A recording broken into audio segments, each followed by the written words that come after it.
Thank you so much. And do you want to sync us in, sir? No, I did it last time. You take the honors. Your style. So do you think that's a redundant thing to have to do 3 claps? No, I think it's like you have 3 points instead of 1 point or 2 points to go by. I think the algorithm likes it better, right? Or does yours just work with 1 clap? I don't use an algorithm. I just do it by eye, yeah.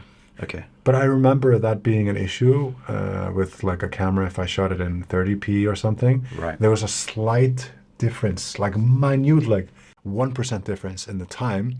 So if you shot like a clip that was an hour or something, everything was fine until in the end it was like very much off. Yes. Have you had that same experience? Exactly. When you do like a 2-hour live stream, by the end you're like 3 seconds out or something, and you've got to go and tweak it.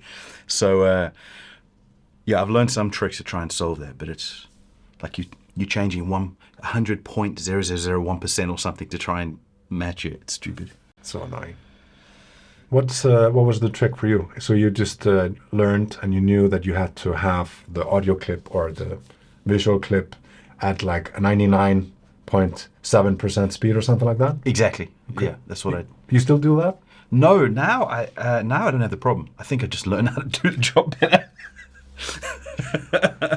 I mean, same for me. I don't even know what was the issue. I just kind of I don't know, maybe I was operating on NTC or something on my... I don't know what the problem was. I don't know either, but I just remember it would drift over time, especially with the live stuff.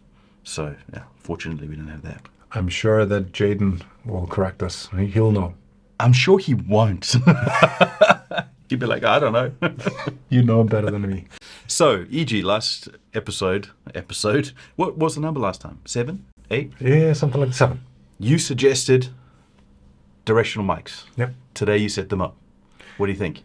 I think it looks cleaner. I think it's more convenient and comfortable to have like a full space and nothing in your face. But let's see if I fall flat on my face in that argument and if the quality is like complete shit.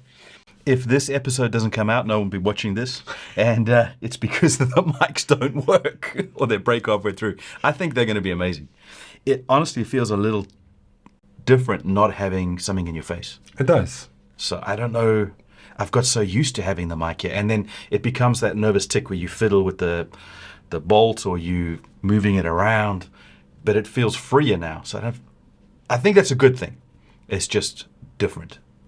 I think maybe for like people who are in front of mics and use mics a lot, it's like kind of uncomfortable not to have something to kind of, place your hands around. It's like for some people when they drink coffee and they used to smoke with coffee all the time, it's like something's missing. Yeah, yeah. Could be that for like people who are like, and you do that too. You have a microphone every Sunday in your hand, right? Yes, sir. So it's for you. It's kind of comfortable. For most people, it's maybe not. Yes, like normal people. Exactly. We used to use a thing that a little head mic, and that gives you more freedom with your hands. But then you have to do something with your hands. So I remember like thinking, I don't know what to do. Do I put my hand in my pocket? You become so self-conscious. So what I started to do was play with a water bottle. I'd hold a water bottle. And then after a while, I was like, you're playing with that water bottle way too much. So I had to try and find a balance of what do you do? I think you should do what Trump does. Just like a lot of hand gestures. I wish I could do a Trump impersonation. I saw, how your YouTube shorts or your Facebook clips or IG reels or whatever it is comes up. I saw something yesterday where a guy was talking about the power pose, and he had someone demonstrate putting his hands on the side and said he's not in the power pose, and then he brought his hands up to his side and he was like, now you're in the power pose, and he has all the authority. And I was like, I wonder how many of those tricks actually work, and like how many people employ, I guess, from your belly button to your chin, I think he was saying. That's where you want your hands because people then listen to you because you're the lecturer. No, I think there's something to that. Like you just did this when you, to take authority. Yes, I'm taking authority. Yeah. Like, listen to me. I know okay. exactly what I'm talking about here.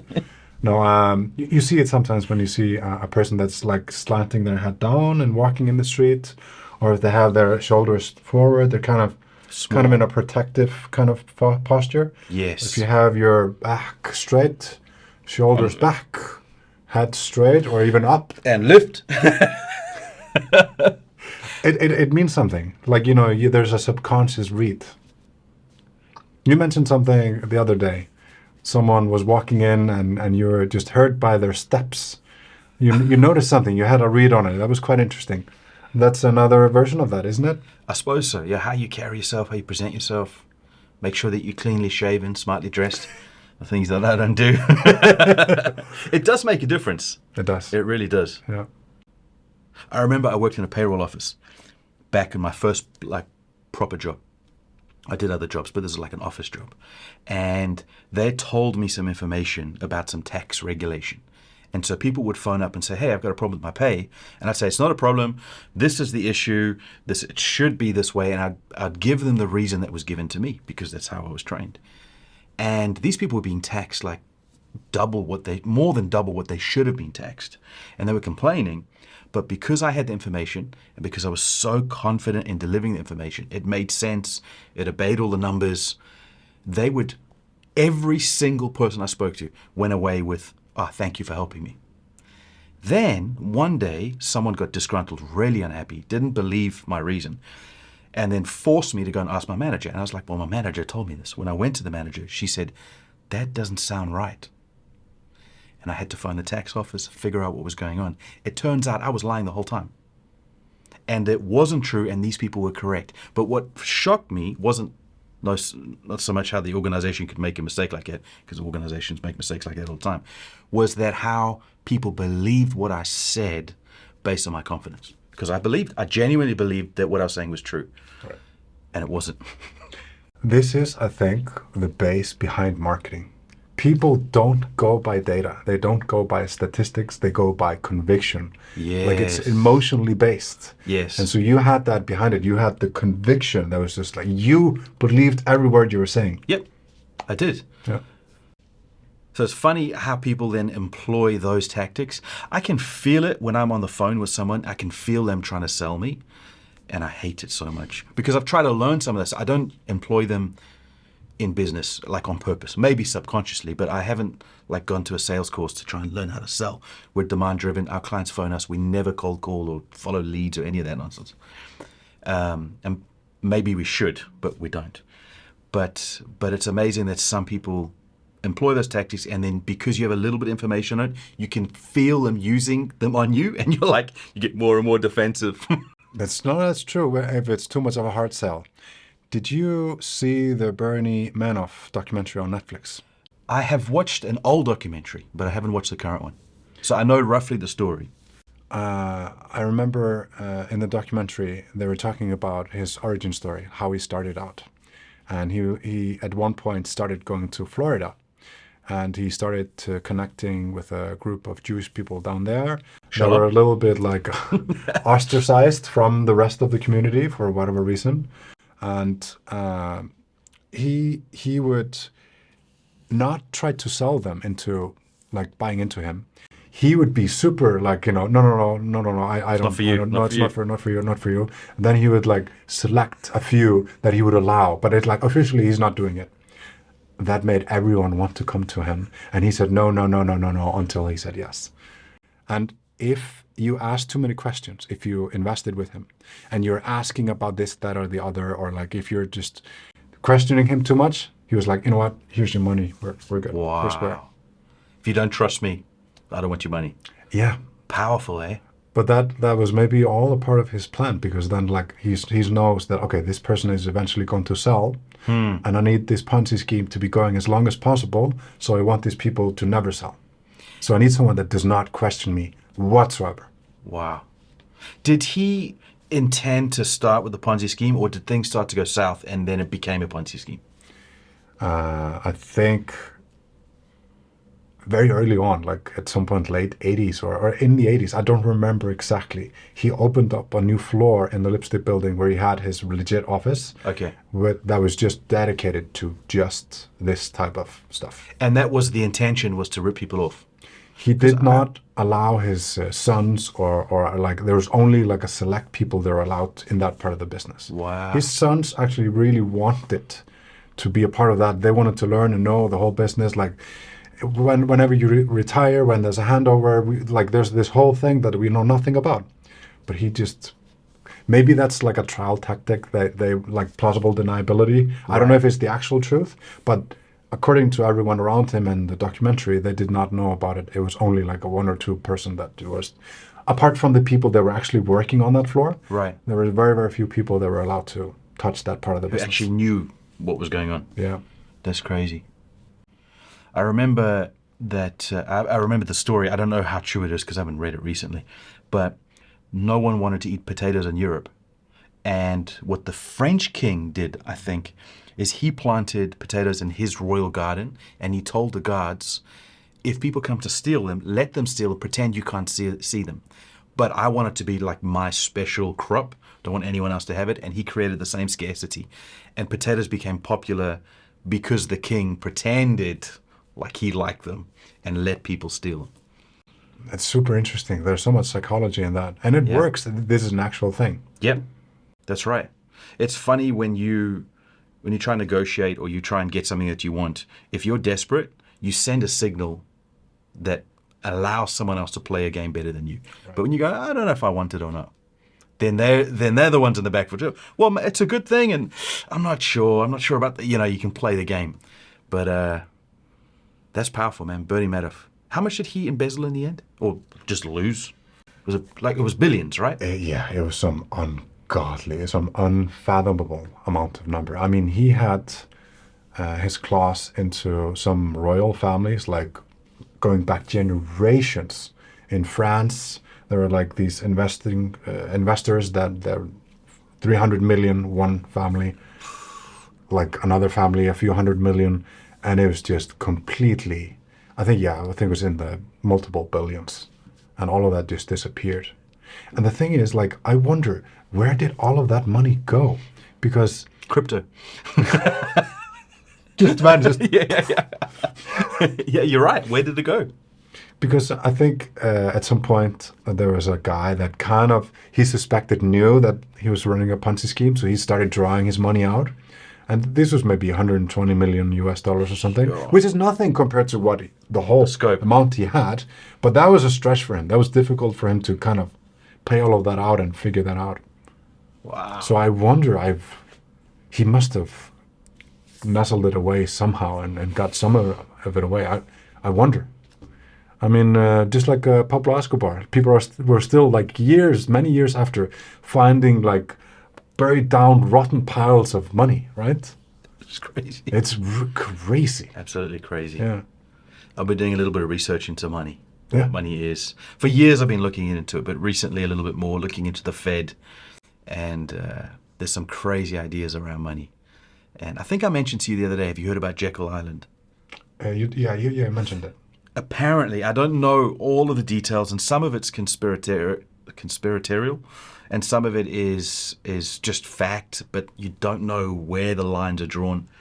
But a bunch of bankers got together on Jekyll Island and instituted institutions that would then control money, and basically inflation is a means to tax the poor without them knowing they're being taxed. So whilst I don't take the dollar out of your pocket, over time I am diluting your currency and effectively taking the dollar from your pocket.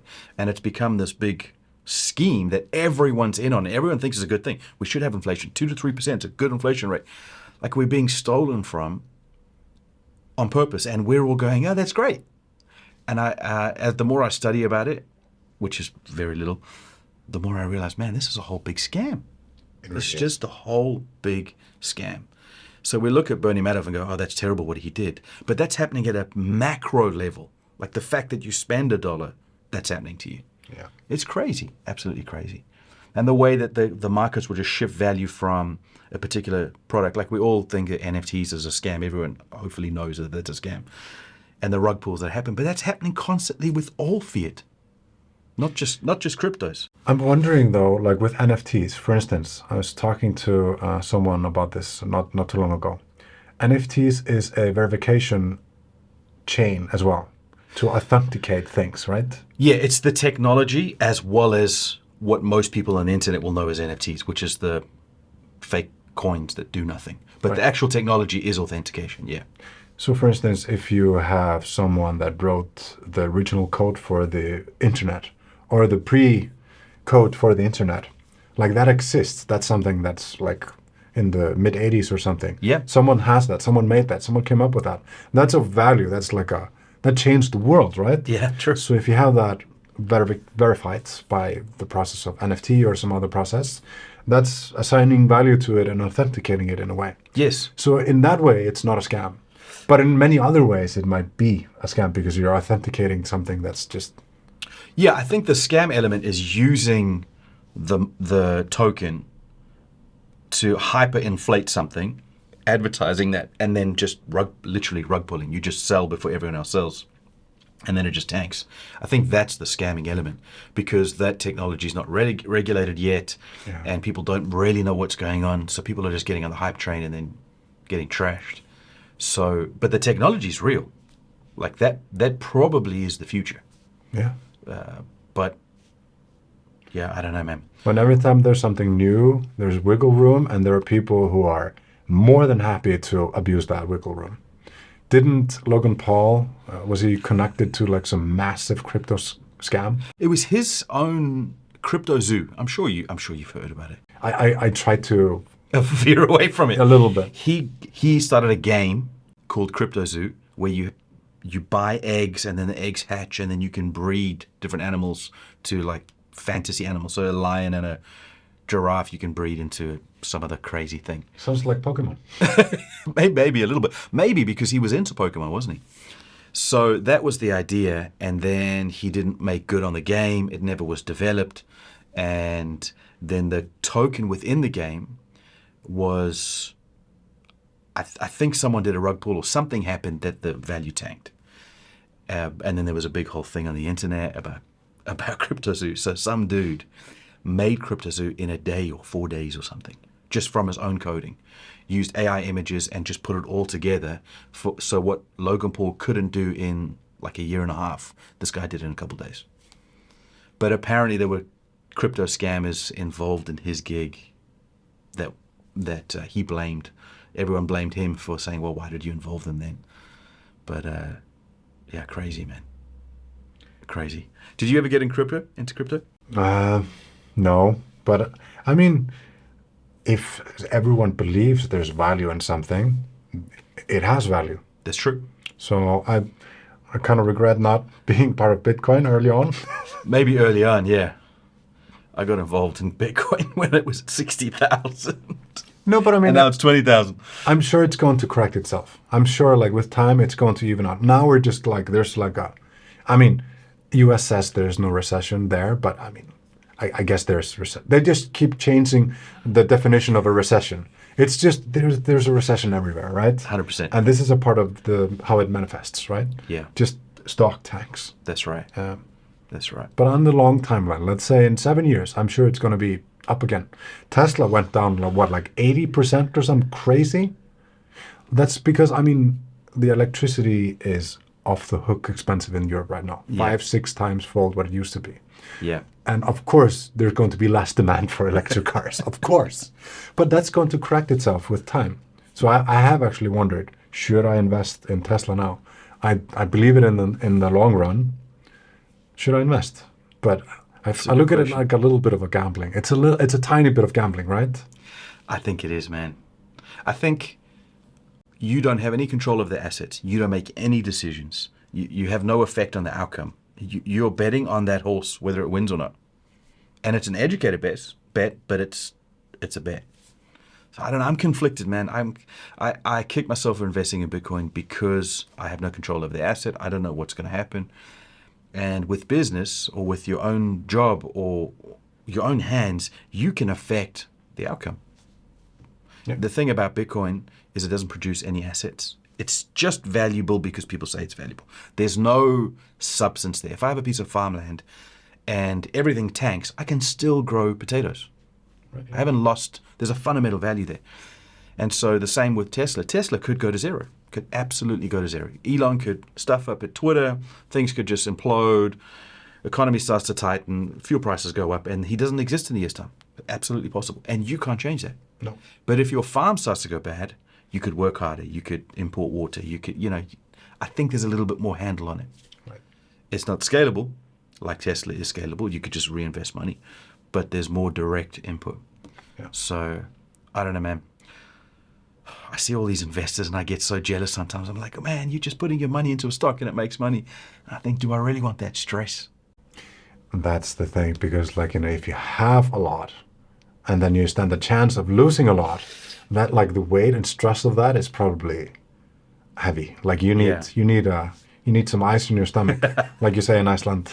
You need a cool head to be able to do that and like be okay with, let's say you have it in like most of your assets in 3 or 4 places, and maybe just like all of a sudden 20% is just gone. Yep. Like that can happen. That happens. All the time. Yeah. All the time. And you need to be able to be cool with that and not panic, because like, you start to get emotional about it. I think looking from the outside, and I think probably if you're patient, if you're betting on the long game, if you're not going with the weather and the seasons and panicking, if you're invested in the long run and you set a strategy, that's probably the way to do it. But you need a lot of money to be able to weather a storm. Like all of a sudden, most of us, like, we just need money at some point. Like we have to find money, and then we're like forced to release it from wherever we can, right? That's true. Or get a loan from the bank, or one thing or the other. I heard recently that when, I think it was Bezos, when he's just started to become successful and Amazon was actually working and making money, he sat down with Buffett, or it might have been Charlie Munger, his partner, and he said to one of them, why your formula is so easy in order to get rich, which is basically invest in the S&P 500 or invest in certain stocks that you like and forget about it. Just put money in every month. And so Bezos asked him, your strategy is so simple and so straightforward. You don't need to be intelligent to do this. Why is it that so few people follow it?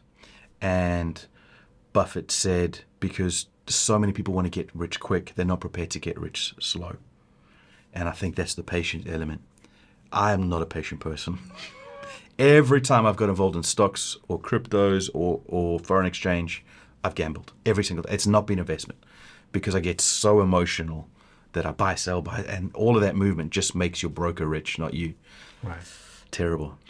I think it's the same element in play also when you think about getting in shape, like going to the gym. Like, it really, we're always looking for a shortcut. That's right. What if I just change this thing and that thing, then it's going to happen immediately. You just gotta, you can do that, but it's a long game. I think you gotta just make it a routine. Just stick to it no matter what. And with time, when you stop thinking about it, then it's actually when it's happening. I agree. Like with your example, by definition, taking the long way around and not the shortcut is what gets you the result. So you're selling yourself short by taking the shortcut. So that's why I'm happy with what we're doing right now, man. How are you feeling now? My back is. I can feel we did something, but I think tomorrow I'm really going to feel it. No, I definitely exercised. Yeah, it was good, man. It was good. It was really good. Twice a week is good.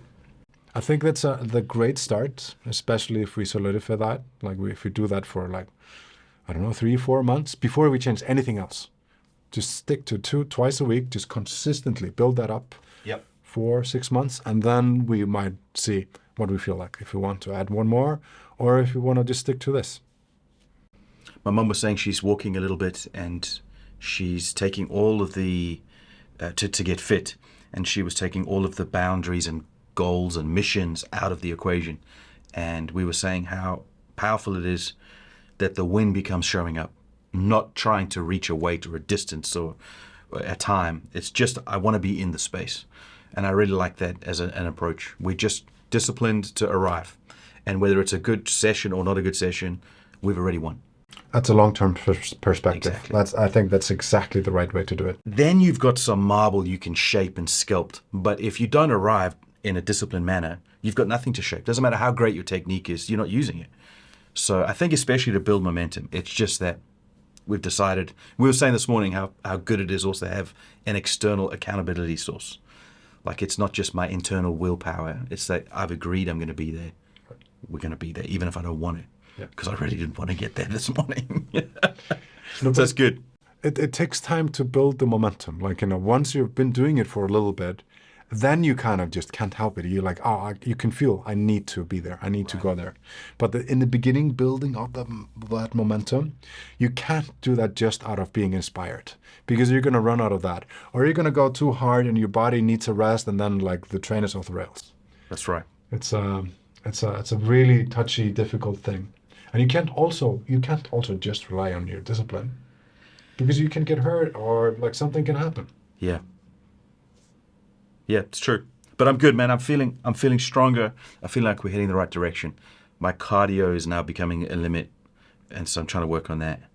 And as I told you earlier, I got the electric bike for my birthday, and I set that up last night, and I'm looking forward to training that as well. Just getting the heart and lungs working. So how does it work? So I've seen, like, I remember like having a bike like this in my home when I was a kid. Like, it was like this big cylinder that had like this band, and you could like strap it harder or looser about it. I've seen also like fans where you like all move your. So how does this one work? The bike that you have? I think it's an electromagnetic resistance. So it's not the band. And then it's apparently AI. I haven't used it that much. I've just set it up last night.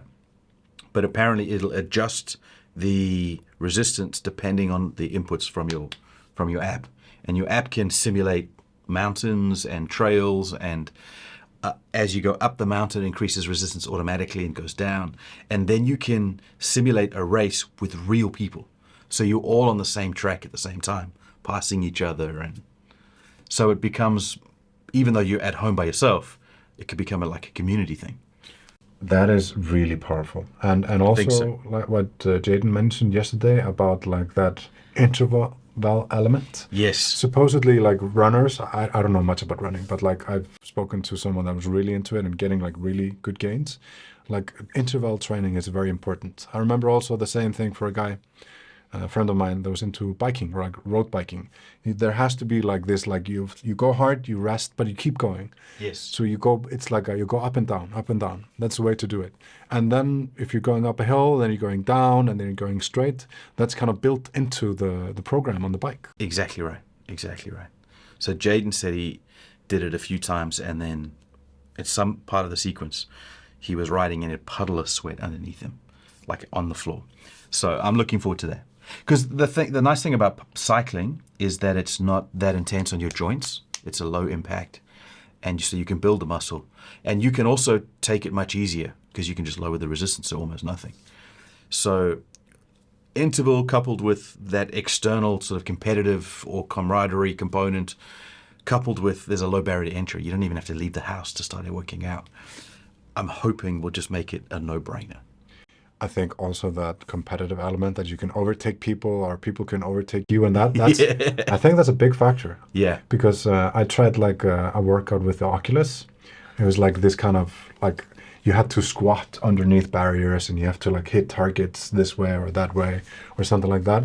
And you could see like a list of 10 people who were doing the same program, and you could see your scores if you miss a target, if you hit it to the side, or if you hit it in the middle, like also how fast you do it.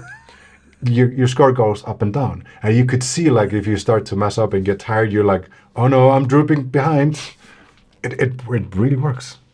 Remember, Wii Sports had an element where you would like race each other and you'd just hold the controllers in your hand.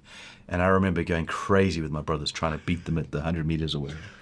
I remember Bonnie trying to beat me up because we did the fencing. You could like joust each other. She got so angry with me. Just very competitive. Yeah. So it's that element I think is really fun. Yeah. I think that's what I miss about school is the team sports. Like that was always my favorite thing to do. So not having that and then being responsible for your own physical health and being by yourself it hasn't been a positive thing. What team sports did you used to do? We used to play football or soccer, which we loved. And then cricket was for our school and our area. That was probably the main thing. A little bit of rugby. That was mainly it. We played some hockey and some other sports, but mainly football, cricket. Okay. Did you play football? I was a decent goalie when I was like under the age of 10. Okay. But then I just lost interest. I don't know. What main sports besides from choking out seals? What else would you do? I know you were into lifting, but as a team sport, what else would you do? I used to be into gymnastics when I was a kid, Okay. but it just became too much. Just became too intense. Like I was in a group with like a bunch of kids, and that was fun. But then I like was alone with this like Russian, really mean guy, and that just like for me as a 8-year-old or 9-year-old, however old I was just like, you know what? I'm not trying to be anything special here. I just want to have a good time. This is not fun. I'm fine. out. I'm out. But then maybe I took a long break. I tried judo for 2 or 3 years, but then like after one summer vacation, I just didn't get back into it. Right. That always happens. So when's the last time you played a team sport? Probably, I never really played it systematically. It was just in the schoolyard. Just so literally at school. So last time you did something like that. Yeah. Man. But it's probably like a lack of social intelligence on my side, because you learn a lot by being in a group and working together. I kind of regret not having done that, because I think it's a really important skill to have. Absolutely. Absolutely. I think any company that's struggling with their team would take them out and go and do something together, and then you see all the cracks coming out. And I remember having to work things out on the pitch and fight people, or, you're the bully, so you have to give in and apologize. And also dealing with your own nerves because you're fighting an opponent, another team, being responsible, people being upset with you because you're not being disciplined, all of that stuff is so healthy for your development. But I miss that. Like jiu-jitsu's very personal. It's one-on-one, or it should be. Lifting is, although you're in an atmosphere of people, there's no one else lifting that weight with you. It's just you. So those are such individual sports. The real sport that I played was a squash. It's just you. Like you're against an opponent. I miss that element of being as a team working together. I think that's a powerful thing. Yeah. When we were at school, our school wasn't big enough. Like it was a very small school. I think we had 200 kids from like year 1 to year 12. So it's very, very small class sizes. So often the levels above you would employ you on their teams because they didn't have enough boys to play soccer or whatever. And so often we were in environments where we were just getting smashed because we were the small little local school. We'd have 3 years to play like under 12s, and like 9-year-olds were on the under 12 team.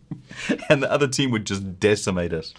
I remember on one occasion we played football against a big school. They had like 20 times the students that we did. So they had the pick of the litter when it came to the football team.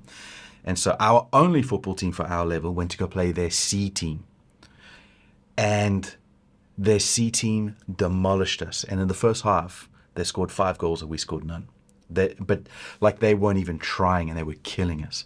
And our coach got so angry with them because he was like, this is supposed to be your C team. It's like, well, it is our C team. It's like, this is not fair. Oh, we're a small little school. He was really like feeling so bad for us because we were all demoralized. So the second half, they gave us their goalie, and we had 2 goalies, and they had no goalie. The score was still 5-0 at the end of the game. Whoa. They were so good. I remember that game thing. I never want to play the sport again. It is so terrible. Oh my goodness. We small little country bumped in school. But how do you make that fair? That's like, they tried, but it's just, you need like, so maybe you didn't have other teams to play with, but maybe they within themselves, they would like divide a big group of people into 2 teams, and then they would like get better with time, right? I'm sure. Yeah. So how do you have 2 teams within a small school? You can only have 1.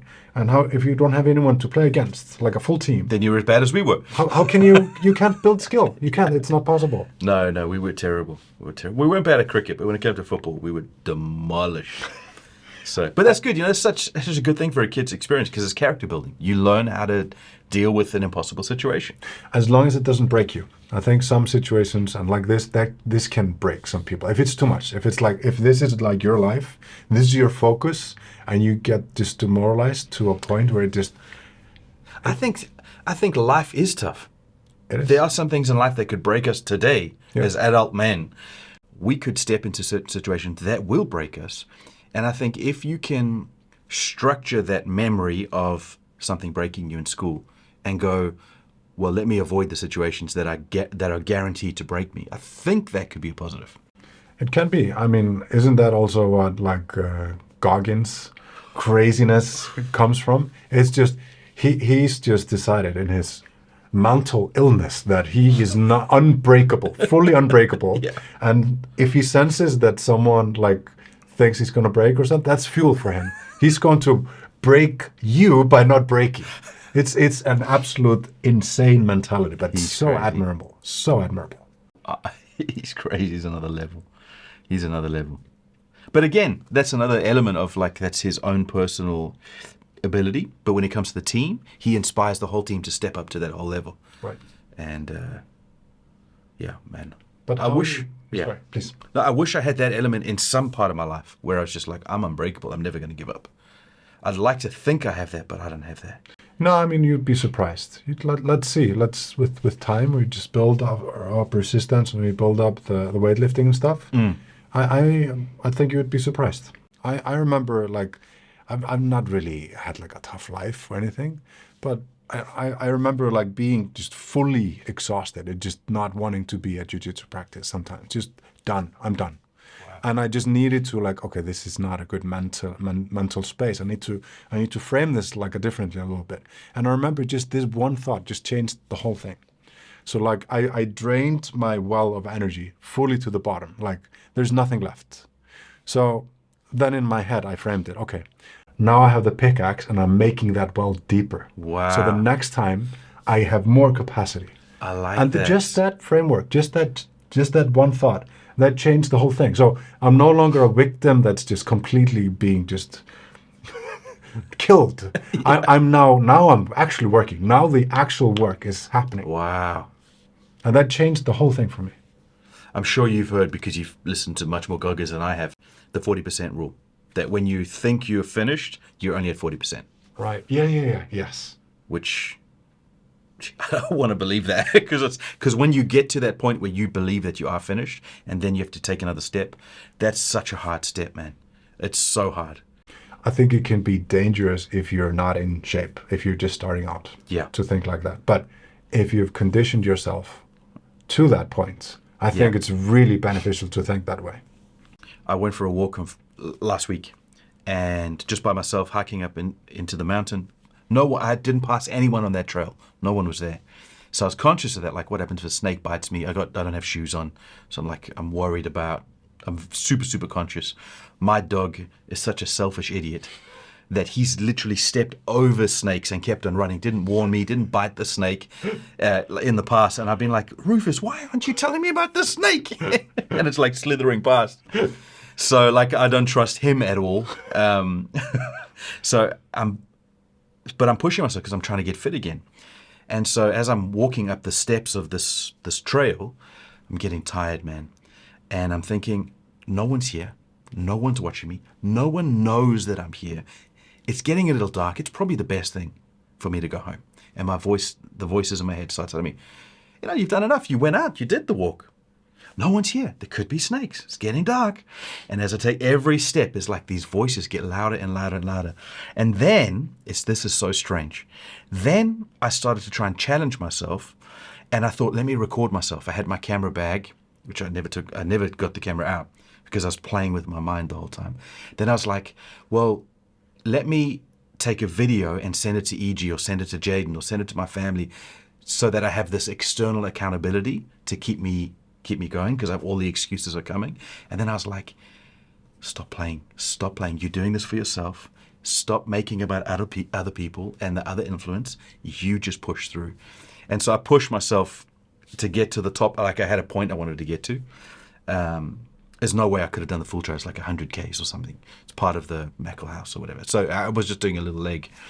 But maybe I could have done 100 Ks. No, that's stupid. No, no, I'd probably die. I certainly didn't have enough water and supplies and stuff. But anyway, I got to the point that I decided I was going to get to, and I sat down and I started to my vision started to come in. Oh. And I wasn't blacking out, but I was at a limit of sorts. And I was like, this is dangerous. No one else is here. But I felt so happy with myself because it wasn't about what anyone else said. No one else knew, but people know now. But it's after the fact. I wasn't doing it for anyone else. There was no external. It was everything internal was, I want to do this for me.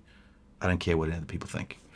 And it was a little dangerous, but I'm so glad I did it. Now that's really powerful. And I think also when you just almost make it a little bit of routine, like you did that. Yes. And you showed up for workout this morning, even if you didn't feel like it. Yep. So like doing difficult things that you don't want to do is just normal. That's just built into your routine. Yep. So when you encounter something new that's difficult, instead of stopping by it and thinking of ways of not doing it, you're more inclined to just like, okay, let's tackle it. Yeah. Just like it takes you quicker to like, let's just confront this and figure this out instead of, is there a way around? Like, can we try to avoid like that? You just, okay, let's do this. Haven't you found that the older you've got, the more success, not because you're amazing, maybe you are amazing, but the older you get, the more the wins have stacked up. And so life has become really comfortable, man. Really easy. Really, really comfortable. Yeah. We're not farming. We're not digging potatoes out of the ground. We're not dragging water from the well. Life is super, super easy. We're not having to protect our wives from violence on the streets. You're not having to punch people in the face. You got money. You can buy the food that you want. It's such an easy life that we have. Do you not find that now it's such a strange thing to have to artificially introduce difficulty to keep that capacity available? It is kind of crazy when you think about it. You're absolutely right. We need to introduce it into our lives because there's this comfort and we have all the resources we could ever need everywhere around us. Yeah. It's to a point where it's too much. So we have to introduce something difficult. And I think part of that is because what happens if things become difficult next year? Now you don't have that resource. You haven't developed that resource. You're going to be taken out first. The soft people will go first. Right. So there's that element. But then there's also an element of that mental fortitude, just that ability to push through even if it's difficult. Because if you want to get to the next level of life, it might require some hard work or some pushing through. So, it's a strange thing to have to choose to make life difficult. I think it is, but I think it's also like when you think about it, you set multiple goals through your life and you wanted to reach places and do things, but no matter what you achieve or no matter what you do, you're usually never satisfied where we are. Like True. In the present, where you are, what you have, you usually want more or something else. That's just like a human state of mind. And would we have developed all those tools and technologies and things that we have? They're kind of deeply unnecessary. If you know how to farm, you don't really need anything else, right? It's true. So I think this is just our drive as a species, like we've been selected for. Like everyone that has that hunger and uncomfort with the present, they're always chasing something else. Right. These are the people that did well because they're just working and trying to achieve something that you don't have is the driving force. True. So if that's the case, if that's our norm, we're not meant to be comfortable where we are. So then, like other animals, we have to find something systematic that we just work towards. Yeah. I think it's just a mechanism of us as a species. I think it's that, but it's also intrigue. Just we have a natural interest in something new. So it might not even be a drive. It might just be, how does this thing work? We could do this with that. And then laziness kicks in and we employ it as a technology. No, I agree with you. I noticed this at least in myself when I was doing weightlifting in the beginning. Like I would set a goal and then like not even halfway there, I had already set another goal. I never reached the goal because the goal was always like, it was always ahead of me, always.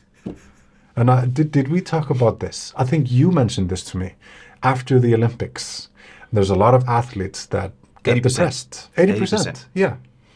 That's crazy, but totally understandable from that perspective, right? Yeah. You feel bad if you don't have any goal to chase. Yeah, you need a mountain to climb. You do. You need it. Yeah. It's just funny, like, even a generation ago, the mountain was survive. The mountain was fight the war, to stave off hunger, like just survive. Survive famine, survive... war, yes. Yeah. But I've experienced nothing of that in my life. Nothing. Moments, maybe. But certainly so soft, man. So soft. I think just every single person in a really developed modern city is incredibly comfortable. Just about everyone. Yeah. Yeah. It's not a good thing, I don't think. I think a lot of people are unhappy, deeply unhappy. And you need to get some wins. You need to face some giants. You need to face some dragons and get those wins. And I think a lot of young men today, that's why I think Andrew Tate has become so popular, is because he's referencing difficulty. He's referencing something bigger than himself and going, this is a difficult thing, let's fight it. And I know that there's some negative things that he said and he's about, and I'm not trying to say he's good or bad. I'm just saying I think that's, young men especially need a giant. They need a dragon to fight. And so if someone says, hey, here's a dragon, fight this. It's similar to Peterson in a way. Yeah. He's also like, there's something to fight here. Right. It gives you purpose. It gives you meaning. And we need it. I think we're also inherently just drawn to confidence. He's super confident. Yeah, Tate. Yeah. Peterson too, actually. And I feel like Andrew Tate and Trump, they're incredibly, they like have belief in themselves. Unshakable. Completely unshakable. Delusional. So, I mean, no matter if everything else is just complete trash about them, if they just manage to protrude that image, I think there's another natural following just in that, just in the confidence, regardless of anything else. Yeah, that's true. And I think if there's one area in my life that I've struggled with, it's exactly that area. Yeah. Because I sort of look down on that, just, oh, that's brutish, oh, no, that's too harsh, or how can you justify that? And yet, none of those reasons would detract them from being confident. Right. They're just confident because they really genuinely believe that this is the right thing. Yeah. And for whatever reason, it's worked for them. So, yeah, it's good to introduce difficulty, and it's good to have the confidence to overcome those dragons. We're built for pressure. We're built for fighting. No, I'm up against. It's true. It's true. I really think so. I agree. And that's why I like jiu-jitsu, although I haven't done it, and I know you haven't done it for a while. But that is one of the elements that I loved about it, is you are put into a horrible situation where someone is trying to strangle you. Yeah. Literally trying to stop your airflow and blood flow. And also, if you're in a stressful situation in life or work or whatever, it's so physically demanding, and so like the urgency is so great when someone is literally trying to kill you. It removes everything else. So for me, yes, like all stress, everything else disappears in those moments. Right. And it's really difficult to find any activity that truly does that. So I really, running in traffic. Slightly more dangerous, not recommended, but yes. Do you miss jiu-jitsu? Absolutely. Because you haven't done it for 2 years now? 2.5? 3 years. Just about 3 years now. No, I definitely miss it. But the thing is, you have to adhere to that schedule, and you have to go to that location. For me, we live in Saikun, and I was training in Central. It took me an hour to get there. An hour there, I'm training for an hour, and maybe even 2. And now it takes me an hour to get back. Or maybe these guys want to do lunch right after training. It's a 4 or 5 hour program. And if you want to do something good and properly, you need to do it consistently. So I'm consistently investing the best hours and the most of my energy into that every day.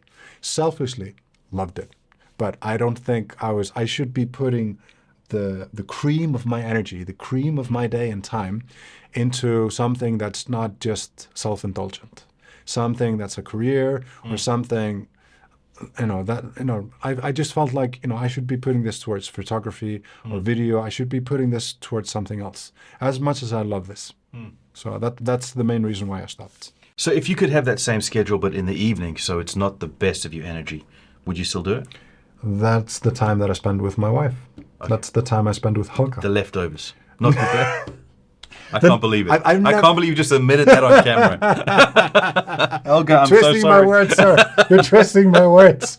No, but wow. I mean, that's for me, that's the time that I have with her, at night. So I've never gone to the gym. I never went to jiu-jitsu. I've never trained at evening at any point. Okay. I always did it at lunchtime or early in the morning. Always. Okay. And I'll keep doing that. What I like about the routine now is that I control the time slots. Yes. It's in the morning. It's like I wake up, I do this, and then I proceed with the rest of my day. I don't need to spend 5 hours doing it. I can do it in 1 hour or less. Yeah. Man, last week you did the workouts because EG leads the workouts because I'm fat and I don't know what I'm doing. But you did it in like 40 minutes, I think. It wasn't even that long. You just machined it. And I felt it afterwards. It wasn't like it was a cheap workout. It was just quick. So I like that. I like that idea.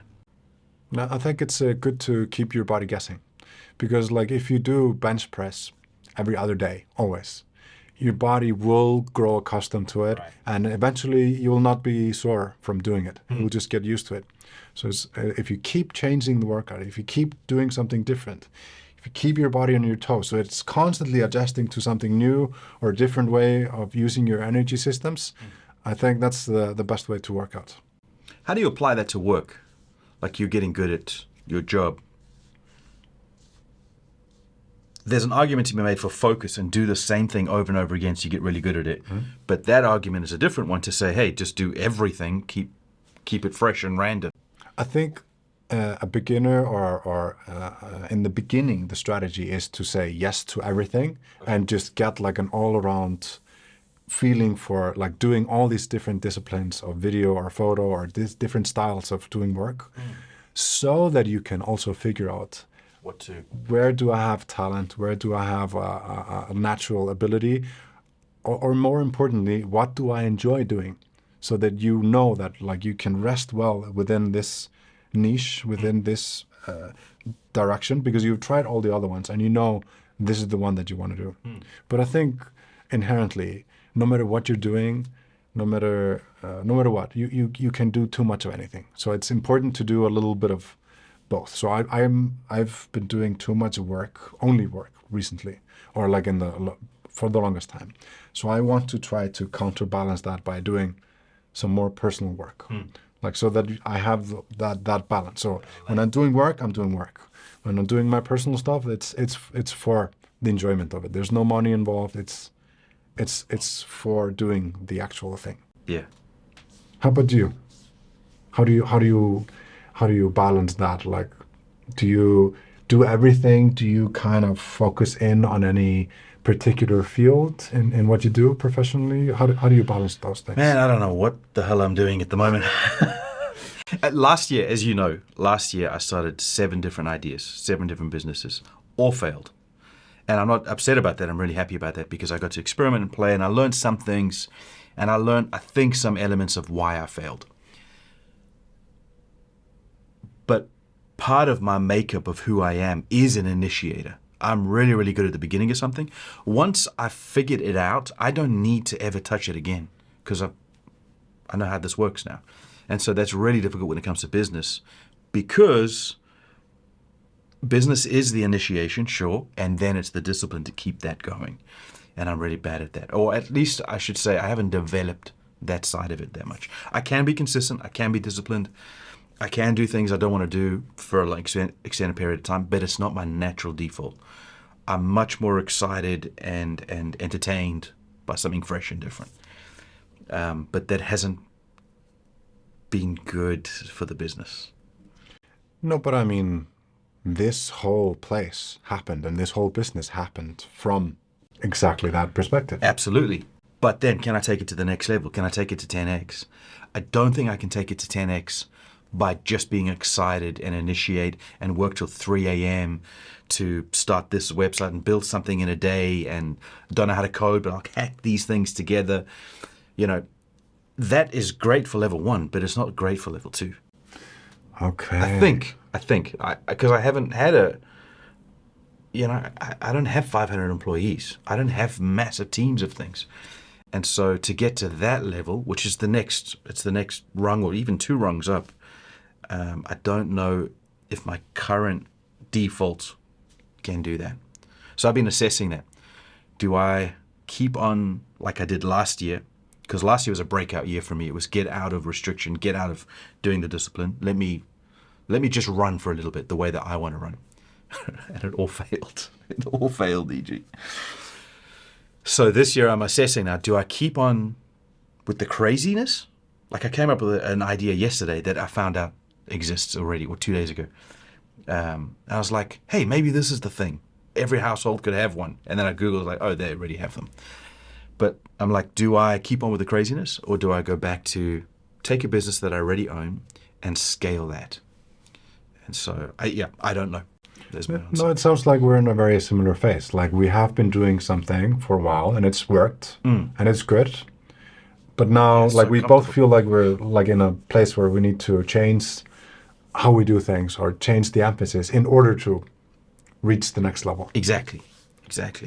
Or realize that this is a great lot that we have and settle and be comfortable, which like to me is swearing. This is the worst swear word I could ever say, is like settle.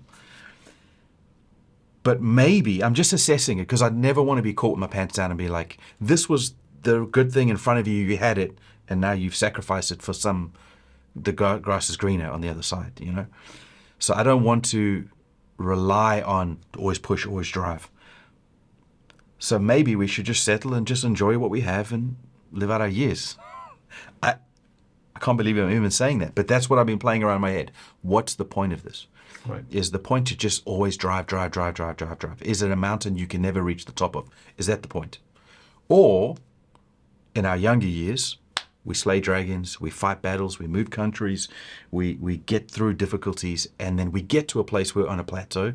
Maybe now it becomes about helping others to slay their dragons and reach the top of the mountain. Well, I don't know. That's honestly not a bad way to think about it and spend your time, because you learn a lot by going on that journey.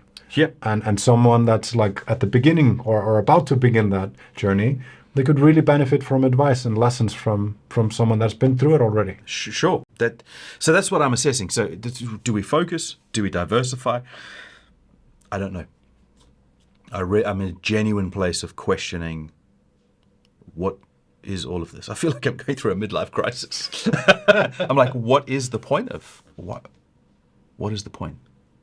Yeah, but I look at old people and I think it almost feels like some people you meet are emptied of their drive, and were they emptied because they used it all up on the court, or they're emptied because they squandered it.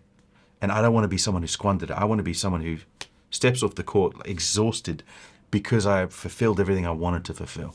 Right. And so, yeah, maybe I'm a little bit too emotional or intellectual about it. Like maybe I'm processing it too much, but I don't know what's the next level. No, but Should I be content? Should I be frustrated? I don't know. No, but I mean, when you think about it, it's like a similar stage to an athlete that has just competed in the Olympics. Like things are working, things are fine, things are stable. So that's what we were working towards all the time. So what are we working towards now? What happens now? So it's I feel like I'm in the similar stage too. I mean, it just sounds a little bit like that, right? Yeah, it's like you've killed a dragon. Now you got the carcass lying there. You got blood on your hands. You're like, okay, what next? Well, you don't have the dragon anymore to kill. Right.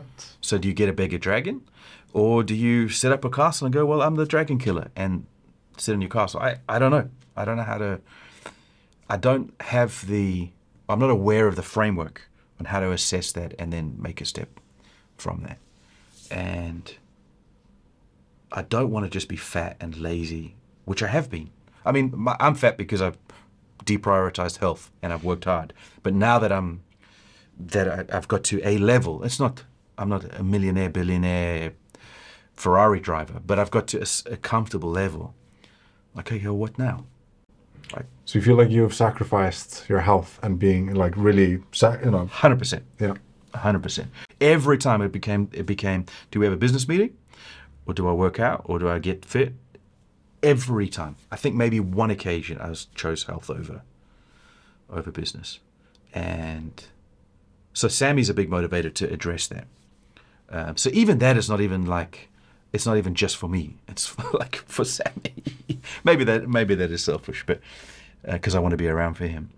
But it's a strange position to be in because, EG have always been so confident, always been, things will be great, be the best, of like what the mountain is.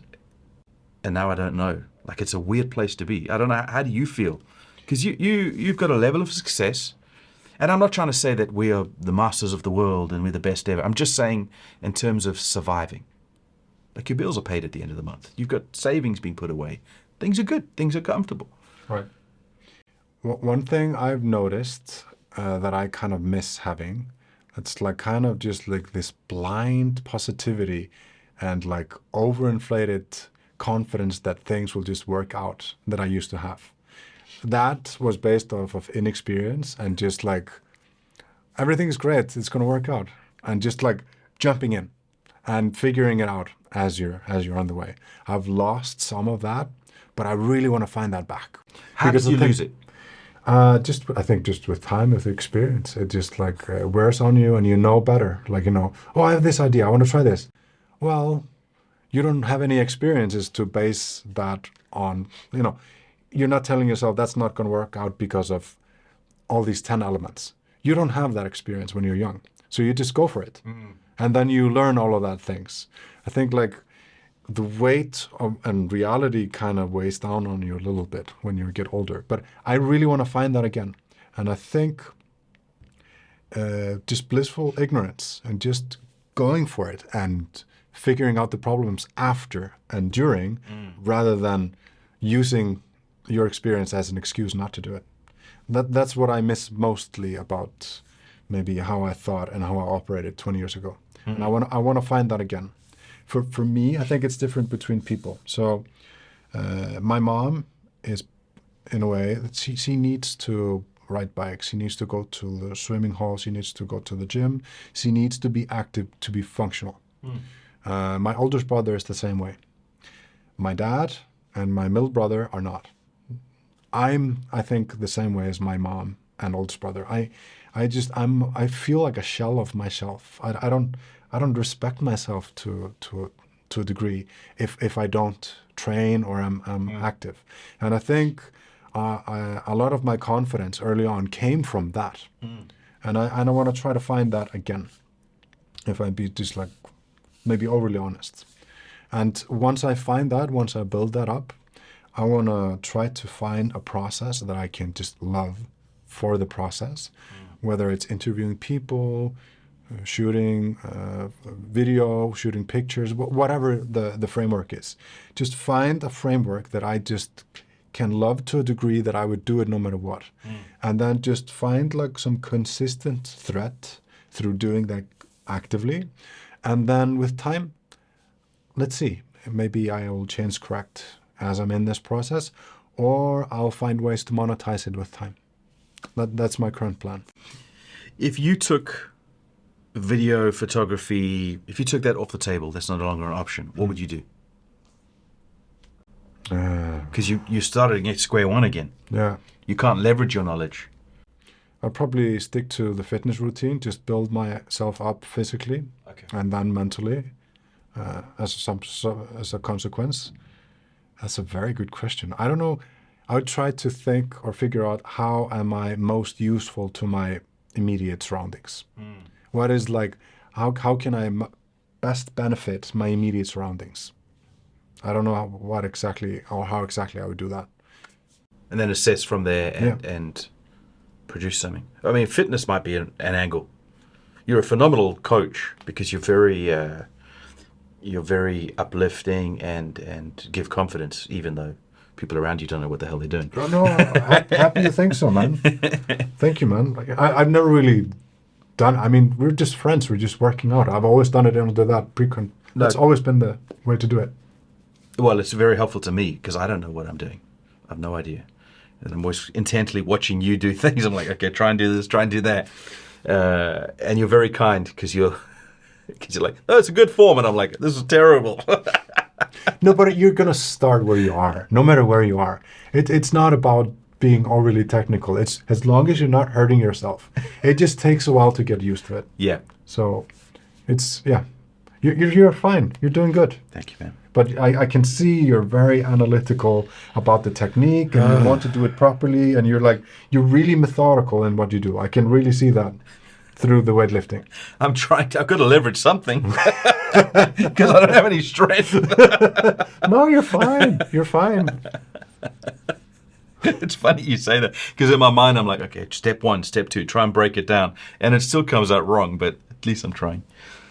But yeah, it's an interesting juncture, man. Interesting junction in life to be assessing those things. I never thought I would assess those questions of who you are and what you want to do and what is fulfilling and what's the purpose in it. I always thought I knew those answers. And then just recently, maybe the last 6 months, year, it's been a huge assessment of that. And it's been a bit of a blindside because I didn't think I would. I thought I knew. I thought I knew it all. But perhaps this is what happens at that age. You get confronted with bigger questions or different questions. And that is just the things you need to assess. I think it's an incredible privilege to even reach that headspace, to reach a point in your life where you can think about this. Because I think most people are just too busy with solving problem after problem. They're just like, there's just a list of problems, and you're just like trying to make that list shorter, and you're just too busy figuring that out. I mean, I think in some countries you buy laundry detergent for one time. Some people are just thinking about figuring out today and tomorrow, maybe not even tomorrow, just today. That's the scale of a lot of people's life. We have the luxury of thinking like far ahead and just zooming out of that's a massive luxury. So I really, just from that perspective, I want to try to, and I think you're doing the same, try to honor that position and try to like leverage it into something meaningful. Exactly. And not even just selfishly, although it is ultimately for me to assess those things, but that it would be hopefully a wider benefit if you can turn that into something that benefits people around you. Yes. But it is funny. It's funny that when you're trying to survive, and I remember going to the gas station, the petrol station, and only filling up a certain amount. Now I just fill it up, whatever, just fill it up. But I remember filling up just a little bit and like, I'll order that thing on the menu because I don't have enough. I'll eat it this time because I'm not sure if I can eat. That hasn't crossed my mind for years. So when you phrase it like that, it's a very privileged. I feel like I shouldn't be complaining about it at all. All of a sudden I feel naked. I'm like, oh no, I'm complaining about something that is such a privilege. No, but think about this way. Remember when there's like we both listen to Two Bears, One Cave sometimes. Yes, yeah. I think Bert and Tom are talking about these ridiculous, crazy birthday gifts. They're giving it to each other. They're talking about these exuberant, like super expensive watches. And then there's someone in the comment section commented like, hey, you guys, you're talking about stuff that's like completely, I have no connection to it. And Tom was like super hard. He's just like, I don't want to butcher it, but maybe I can find a clip. If it's fair use, we could play some of it. But he was just basically saying like, you are in control of your life. You are in this position because you put yourself there. It's not my fault. You don't have that Rolex watch. Right. Get over it. Listen or don't listen. Move on. That's essentially what he said. Yeah. I like that perspective because he's not apologizing for where he's at. Yeah, why should he? Yeah, exactly. He's earned it. That's right. Yeah. That's exactly right. Yeah, it's a funny thing. I just all of a sudden became aware I'm complaining about my privilege. No. No, but whatever life you're in, you've got some blessings and curses that you need to deal with, and to assess that is your responsibility. It's not even just a right; it's a responsibility. You need to take hold of your own life because no one else is going to be responsible for it. You are. Yeah. And so, I just never expected this. I never thought I would be in this position because you're so confident, man. I remember being 20 years old, not thinking about death. I never crossed my mind. I knew logically what happens, but it never crossed my mind that I would die. It's so far away that it doesn't even, it's not real. Happen. Yeah. And then one morning, I was about 22, 23. I saw my own pupil, my own eyeball, but it was more than that. I saw like my own soul. I was like, you're going to die. That was the voice that spoke to me. I was like, and I shook for like 10 minutes, just shivered in fear. What happened? What got you into that headspace? Like how? It caught me off guard. I didn't know. I woke up. I think I was brushing my teeth or something, and I just caught myself for a second, like a split second, and the voice said, "You're gonna die." That happened. People need drugs. Most people need drugs for that to happen. Were you dosed? Were you living with someone at the time? I had the needle still in my arms. But isn't that it wasn't like an ayahuasca experience or like a seance or nothing. I think I went to the toilet, I was brushing my teeth. Wow. You're gonna die. And I shivered. And that turned my life around from the trajectory I was on, which I was in hedge funds and banking and in an office and a well-paying job. I was like, I need to get rid of all of that, and just went in a completely different direction, which I'm so grateful for. So it wasn't like you're going to die tomorrow in a car accident. It was just a realization that life is limited, whether it's 1 year or 80 years. This will end. Make sure you make the most of it. So that's been my passion since that moment, was make the most of it. Like, let's enjoy this. Let's be fulfilled, and let's help other people to enjoy this, because it's gone quickly. And you speak to people who are much older than us, and you can see that they are struggling with mortality, and they say, I still think like a 20-year-old. I met someone today. I think like a 20-year-old. And we're not. No, but you always think like that. Yeah, you're absolutely right. You deep inside, you have a voice, and you think the same way you thought when you were you're the same person when you were 18 or 20. Yeah. You think you're the same way, but it's completely not. We've got some guys that work with us. They're barely 20 years old, and I look at myself like them, but then I look at them looking at me. I'm like, you don't think I'm your age, do you? You think that I'm much older, and then I realize I'm double your age. This is crazy. Could be your dad. yeah, call me daddy. But that's just it's a strange thought, right? It is. Strange thought. But yeah, life is for the living. Just trying to figure out how do we live it the best, and hopefully benefit those around us to also live it well. Absolutely. How are we doing on time, E.G.? Yeah, we're at 1 hour. What time is it actually? 5 to 1. So you need to leave. No, I'm good. I think that's a good amount of time. Yeah, that's great. Do you want to keep this for later? Do you want to try it? This is your gift. You do with it as you please. We could save it for later. Or? Let's save it for later. Yeah. Let's save it for later. Let's do that. All right, man. Cool. It's been great. Thank you for that one, man. Thank you. 8 is in the books.